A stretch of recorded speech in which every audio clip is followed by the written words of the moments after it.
Welcome, welcome for the first episode, very first episode of the initiative SheLeads.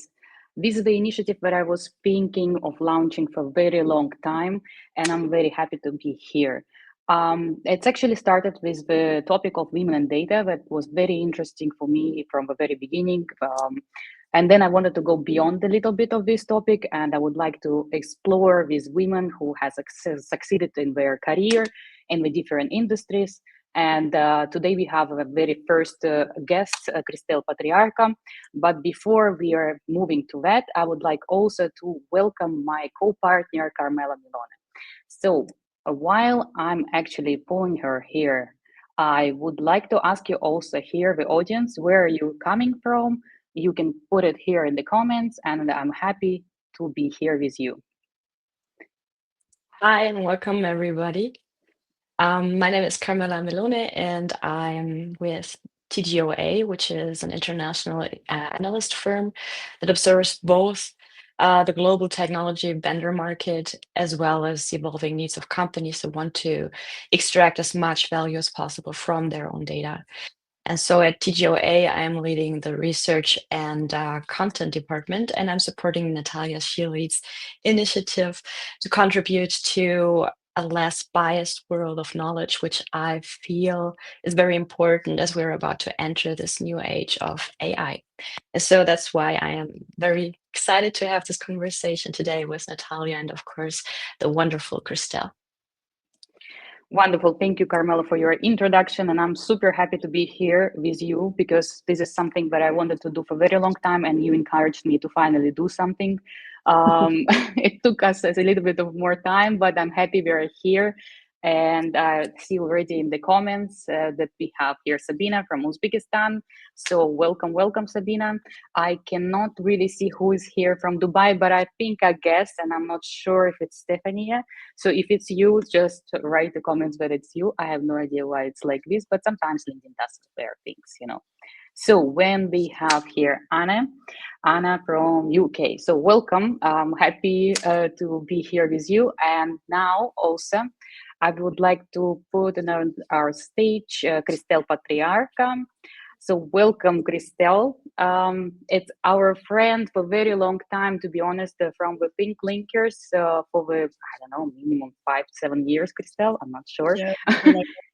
Yeah, so, and you are absolute amazing data lover, data enthusiast, and I'm happy to be here with you and happy to have you as a first guest of this initiative of SheLeads. And yeah, so Christelle is also an advisor, of course, and a coach in the data management space. But now I will just, ask you to tell us a little bit more about yourself. Yeah, please. Yes, thank you very much, Natalia and Carmela, to this initiative, and I'm really honored to be the first guest. It is a premiere, and I enjoy very much talking about what is close to my heart. So that's no problem at all. I'm really happy to have this interview with you. So if you want me to introduce myself a little bit, I have a career of 20 years into multinationals. I worked for LVMH, I worked for Bacardi and a Nestle subsidiary, and for 5 years, actually, without really choosing, actually, I attracted missions. So I've been advising on the data space, data governance space for 5 years. And during that time, I actually trained myself also to be an executive coach and also on the agile culture, which is a bit different than the agile project methodologies. And I'm combining this expertise to give the best advice possible to data leaders. Okay, that's very nice. Thank you for the amazing intro. And Christelle, beside the data, what else, let's say, interests you in the life? Can you share Yeah. with us? Yeah, I know we are talking a lot off the record about other topics because I'm really interested in health in general, and I am actually a culinary blogger. But Okay. Okay. Oh, fantastic. What else? yeah, what else? Oh no, come on, don't push me. I'm not also a none. singer, and we were discussing this lately into a data event. I know some famous people who are doing songs on data. Maybe we should like build a kind of musical on the topic. That would be Yeah, really. That absolutely. would be exciting. Yeah, it's amazing to see a lot of data people that are actually having a lot of hobbies and they are actually putting it together and we're using it in their, examples of explaining, to non-data people like what we're doing, and it's amazing way of course, showing it, right? Yeah, I So think we are in an era where we are reconnecting to ourselves. So basically, what we like, we can show, and everyone can benefit. So I think it's not only being with only a job and nothing else. It's really exploring our interests, and it then infuses to our job and the way we are behaving with everyone. So I think that's really a cool moment to be on Earth. Yeah. agreed, absolutely. So true. So, Christelle, as a coach and advisor for data management, what are actually the most common data challenges you're seeing every day? Yeah. What I feel is that we are very frequently limiting the data issues to technical issues. And when we go to events, when we hear about data, we are the space is filled with solutions, technical solutions, so tools, how to implement, what are the benefit of having that tool or that tool, what is the technology, the last technology, and so on. And it's starting with artificial intelligence, actually. In artificial intelligence, I heard recently the most important thing in artificial intelligence is not how you are programming, which is the tool, but the data. So something that is a bit softer. So the data space is filled with this, whereas actually my experience is that 80% of what I do is more human, basically human interaction, understanding what needs to be done, and it's you could say it's more of a preparation than doing something specifically. It's also understanding the stakes and understanding what are the point of views of every people who need to interact with data. So it's not a topic of data geeks, basically. It's really a topic of the whole company, because then it's feeding the digital tools, it's feeding then intelligent artificial intelligence, of course, which is a digital capability. So the human side of it is really, really important. Mm. Yeah. And do you see that there is a common understanding in the companies that this is the case, or are still very driven towards finding the perfect solutions and, you know? Yeah, the thing is that it's underrated. So Mm. and that's why also I needed, I had the feeling I need to learn more about the coaching, because I basically needed it when I was in the jobs. When I was into the multinationals, it was very difficult to grab what was needed, and I've been terrible at communicating, basically. Yeah, I can say that. Yeah, some of my coworkers at that time will say, no, it was not that bad. Thank you. um, but yeah, I learned a lot on the coaching side, how to get the right perspective. And now when I'm advising things that I would have loved to hear 10 years ago. And now I grab them. This shift of perspective is like, actually, where is really the efficiency? I cannot be efficient alone. We need to be efficient all together. So by listening to the other point of view, for real, with the ear wide open, this is really helping. And then, even if alone I would go faster, together we will go with a stronger perspective, and it will be the solution we will build will be much better than me alone. That's the Mm. thing. Maybe it's Yeah. obvious, but it's quite underrated from Yeah, my experience. it's a very interesting point. And do you see differences between, dealing with men and women in this field? Well, It's funny you say that, because actually we at one of the Think Lab we had some ladies saying, why are we pushing women on the topic, whereas it's a technical topic, so we are equal. I don't feel there is a problem.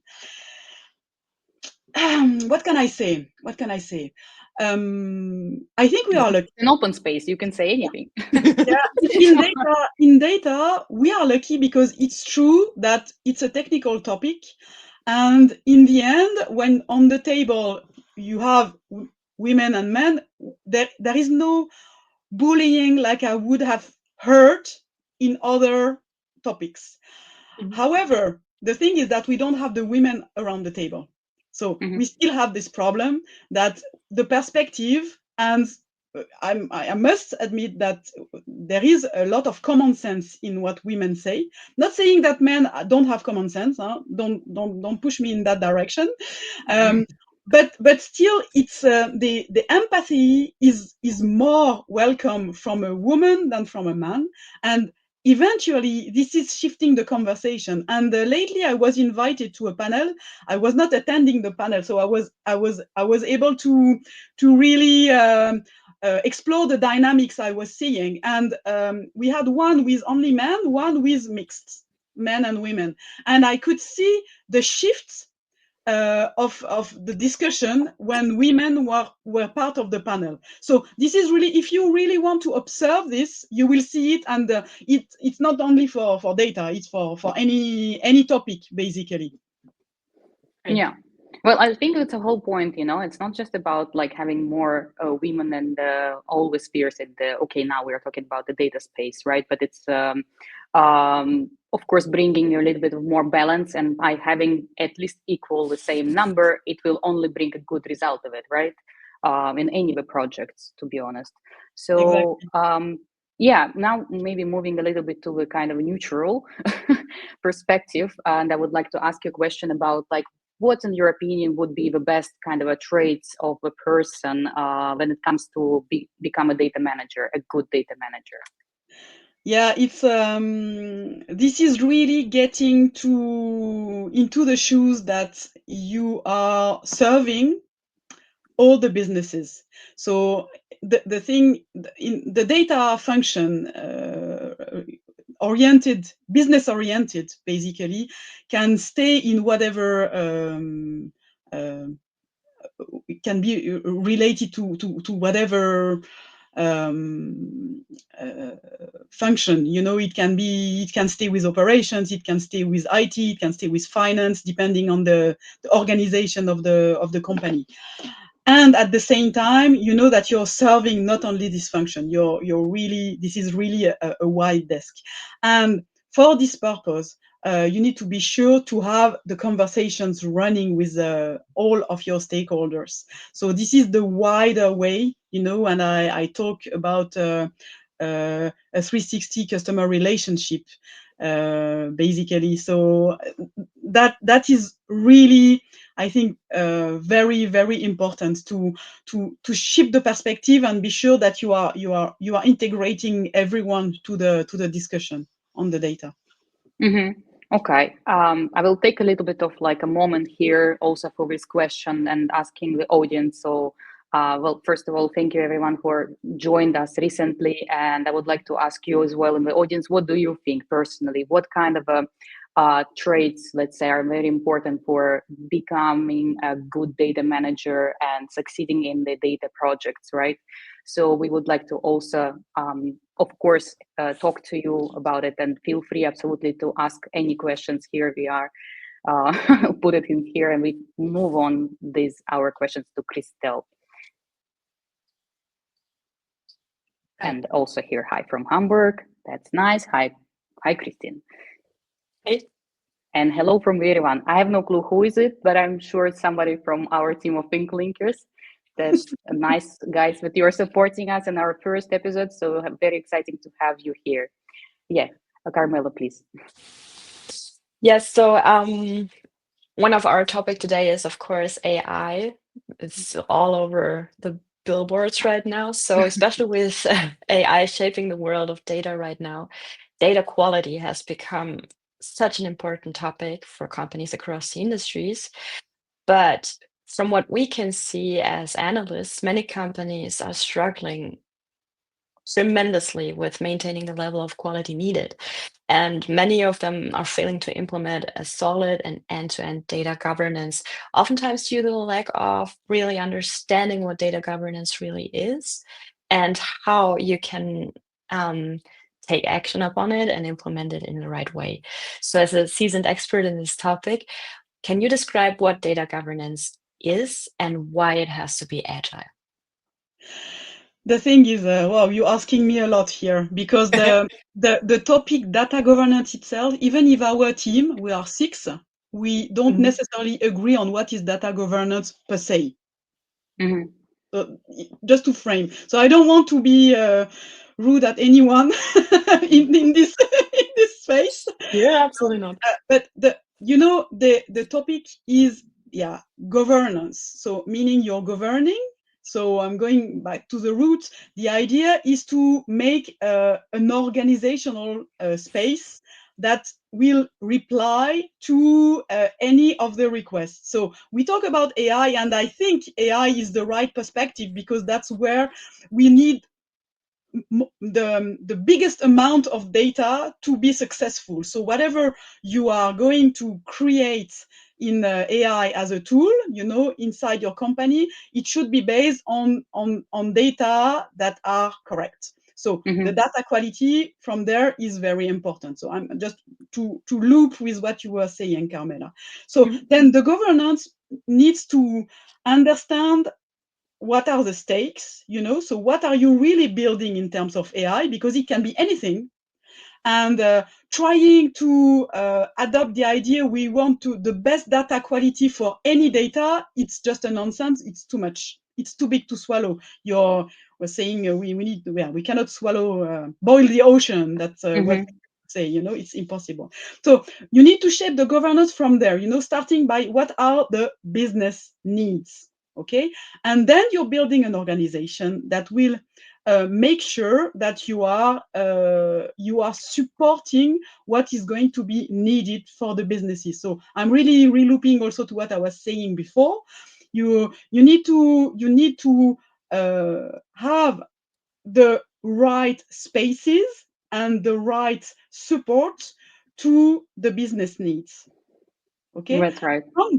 From there, a governance itself is going to be supported by some tools once you are clear about what you need. Because if you're basically creating the tools without knowing why they are going to be used, then we all have some experience of tools that have been created. The teams are super happy to go live and no one is using it. Yeah. And that's a waste of time and resources. So it's a bit of a pity.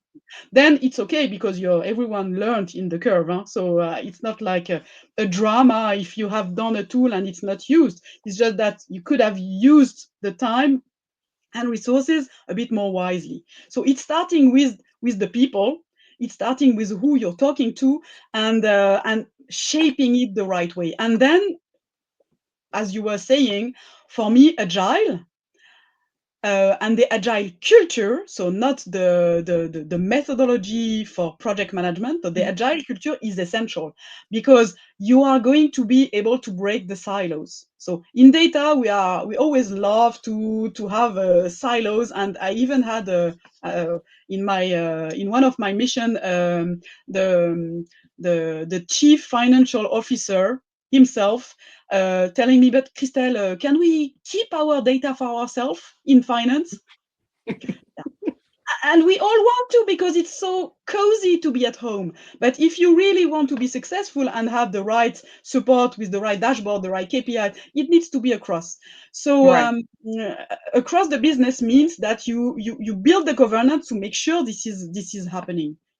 And the agile culture is basically making sure you can moderate in that space. Good.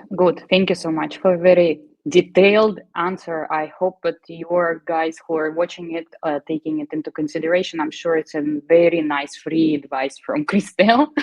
Yeah. So, and getting exactly into this communication aspect of it, Christelle, you're talking about the communication for a very long time, and that it's a fundamental, of course, in any data project, right? So we're talking about the people, and when it comes to people, it's all about how do we communicate between each other, right? So in the data management, who should be involved in the communication in the project, and what should it be about? Maybe you can share with us some real life examples, like you've been involved in the data space for a long time in different companies, and you've been also talking to clients. Tell us a little bit more in practical, a little bit. Yeah. Thank you. Yeah, it's funny you're asking this. Actually, I realized when I certified myself on the agile culture that I was using this for years. So it's not like a short experience I have. Actually, I have, since I'm on the data space, I've been using these great ideas and methodologies. And the example I want to take is the fact of building communities. Building communities around data. And it's why is it really on the agile culture? Because building communities can be just, yeah, you tell who is going to join, so like basically you say, okay, so we need those people, so you basically talk to them and say, now you need to come, and that's it. And I've never done it this way. Actually, I done it flipped around and say, okay, who's interested, who wants to talk data? And you will see when you talk to people, when you start to explain what data is, what it can make to you, and also what the people already know from it, that there is a spark in the eye, Yeah. for some people and not for everyone. And the idea in agile is trying to avoid forcing things, like you need to, you have to, you must, you convince, and so on. And that it's not working. Basically, it's never working. But this is a bit like making the ostrich, or like addressing the elephant in the room. No one wants to see that it's not working. So the idea in agile is really to build those communities by taking the people who are interested and then keep the conversation running, and basically learn from each other and grow together. That's really the point that matters. And I've been doing this in many companies, actually. And the funny thing is, which makes sense, it's long lasting, so it stays after, because it's you are also, one very important point in the agile culture is the trust. And so basically you can do nothing without trust, and trust cannot be commanded. So trust is really created with a safe space, and talking to each other with empathy, and it's on the long run that is going to be implemented. So you cannot cheat basically on trust, and that's how you're building strong communities, basically. Very good. It's And I very, agree with very you, to be interesting. honest, very much. And maybe out of context, a little bit of a question, because I can see that you are very passionate about also different, and I know that you're very passionate about other things as well, rather than data, So what do you think, like, if it wasn't for, going to a data space, where would you see yourself as well, like blooming in what sector? What do you say? Yeah, actually, this is something that I'm using, because I'm combining. We are one person, so we are combining. It's just like making silos out of our life is also a problem, like in data. And that's where I trained myself to become a coach. I thought, well, I'm going somewhere else. It's completely different. And I, thanks to the agile culture, actually, I reunified those two worlds, because I think that the agile culture is the link between organizations and coaching. And I'm doing this a little bit on the individual coaching. That's something that is really, really making me vibrate, you know. Mm-hmm, And mm-hmm. and I'm going to the coaching, even to the direction of consciousness, because I think that consciousness is what we will more and more need in the age of AI, because artificial intelligence, what you read in artificial intelligence is the artificial thing, and Mm-hmm. to counterbalance this, the consciousness is going to be needs to be promoted, you know. So we need this shift of perspective, and be more conscious about what we are doing. So this is about reconnecting ourselves. And you know, when I'm doing the culinary blog, and when I'm singing, I'm also reconnecting to myself. So it's a whole, you know, it's a whole. And when I'm now advising and coaching people in the data space, this is a part that I'm bringing to the Mm-hmm. table, and people like a lot, because as we said, data is very human, so it's a matter of doing it all together. So no, we are not talking about cooking when we are doing Yeah. data advisory, but the connection to oneself is important, and Yeah. it's very personal. So yeah, this is what I yeah, if I can do everything I want with the magic stick, I'm coaching people on to raise their consciousness. Very good. I like it very much. Yeah, it's fantastic, and I think it's crucial because I get the feeling that many people are stopping being conscious about stuff when they're using AI because they say, "Well, AI does it for me. I don't need to write emails anymore. I ask ChatGPT." So it's the reflection on the values of the work is starting to decrease a bit. So I think it's a very, very important work that you're doing. And my next question would be how do you think leadership has to really prepare their organizations for this new age of information management? Yeah. I would like to react to what you just said before the question, actually, Mhm. because it's interesting. I'm using AI myself, of course, Yeah, also for experiencing, you know, to see how it goes. sure. And yeah, I'm becoming lazy at writing my emails Mm-hmm. because I know that the machine is going to do it better than me. So I realize that.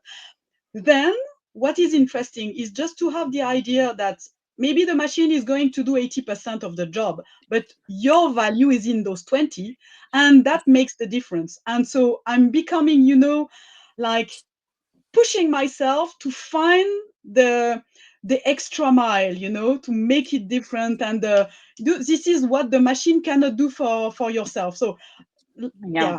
yeah, laziness on one side, on the other side, pushing your brain to make it better, you know. Maybe that's a Yeah. good thing because you're forced to get to the point of what you're saying or what you're trying to say and really, carve it out. So maybe it's even better approach. Yeah, and the machine is never going to invent something new, and No. whereas your brain Yeah. is able to connect to your intuition Mhm. and match with some creativity. And so Mhm. that's the, you know, the wow effect is not going to come from the machine, let's be honest, except if you're starting on something that you don't know at all. Mm-hmm. Then yeah, you're blowed by the machine knowing more, but the machine knows what a human being taught them through the data. So Mhm. going a step further is our job now, and thanks to consciousness we can do that. Yeah, Yeah. So it's then it's interesting. It's yeah. interesting to see how we are probably the last generations that actually finished the school, university without the chat GPT, and Yeah. it's crazy to think of like that now the new generation is just sometimes forget about this 20% that we are talking about. So that's important that we are actually taking this into the consideration, and of course it will be a much better outcome out of it. You know. Yeah. But you know, we've been out of the same generation gaps before. Before us, they had no phone, and the generation of parents started to see what television is, and so True. it's logical, and that's okay. It's just that for this new generation using ChatGPT, they are going faster than us on the learning curve on that respect.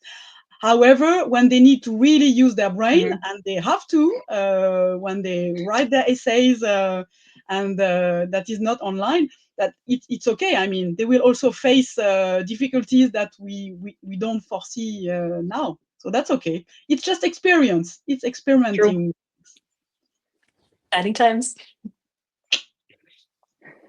All So right. yeah, getting back to the question to leadership, because I believe you're coaching not only teams and business lives, but maybe even communicate with leadership who are starting to initiate things like we need a data culture and stuff. So what is important to really business leaders to create a flourishing culture of data consciousness?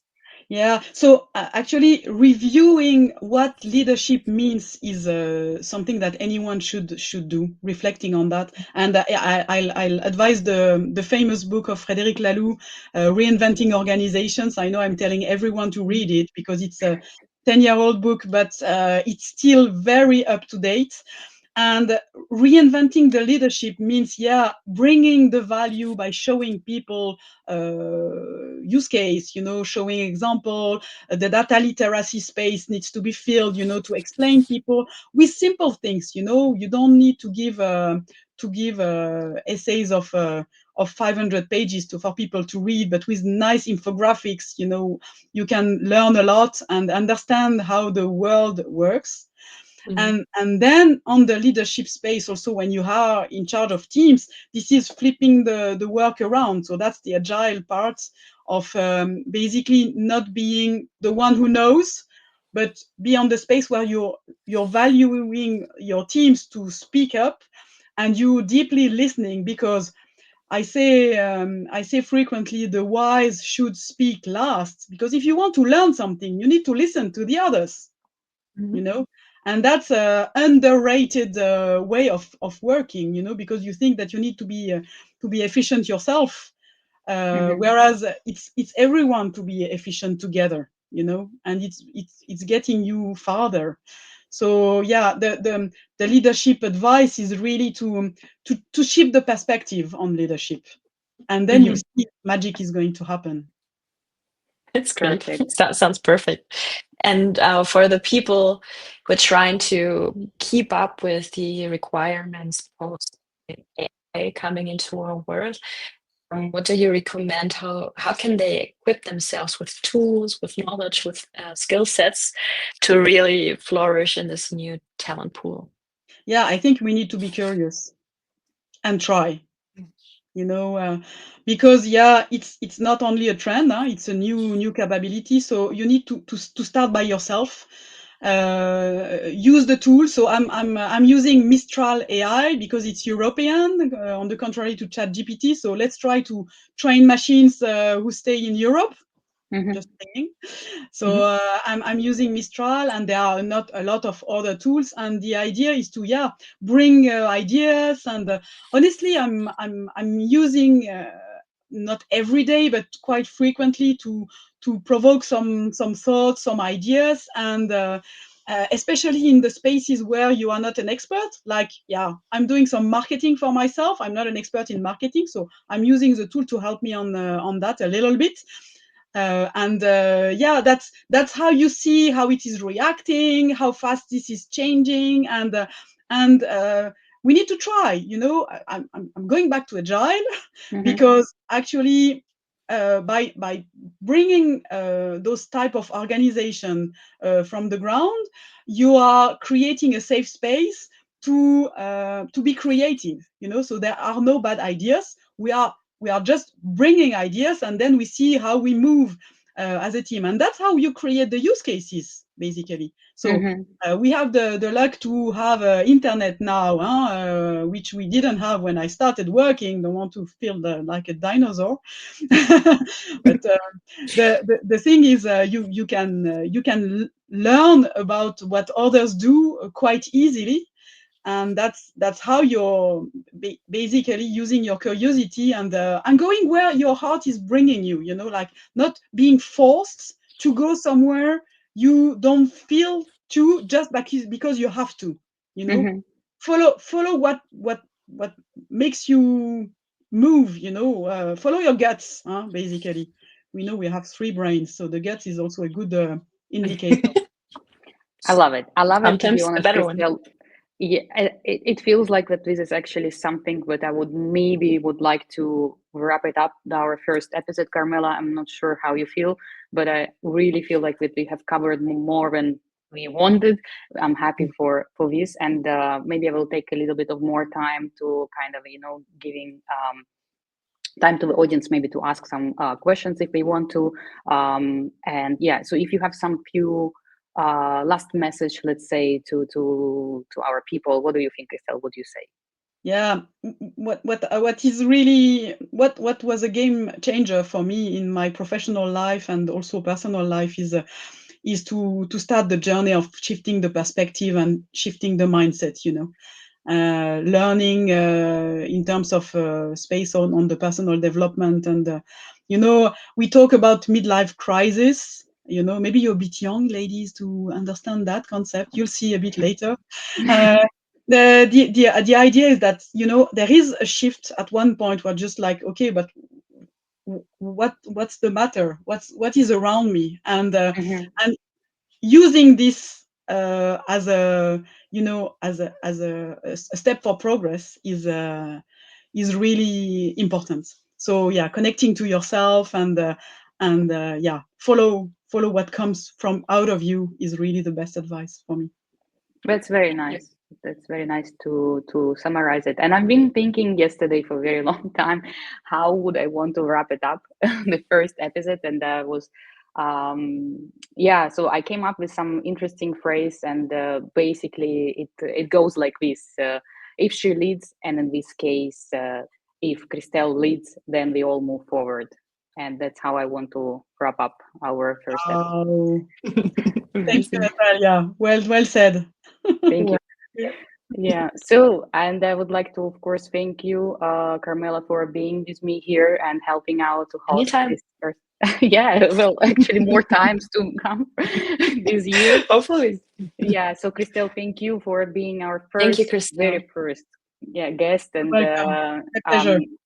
Was a great always a pleasure collaborating with you. And we will see you actually at our next upcoming data events in September and October, online, offline. I will put afterwards the link here so people can get to know a little bit about also our second kind of secondary business, what we do, right? So we will be happy to help you in your data journey. So connect this Christelle, connect this Carmela, connect this me, and yeah. So until the next time, I suppose. Thank you. Have a Bye-bye. nice day. Bye. Bye.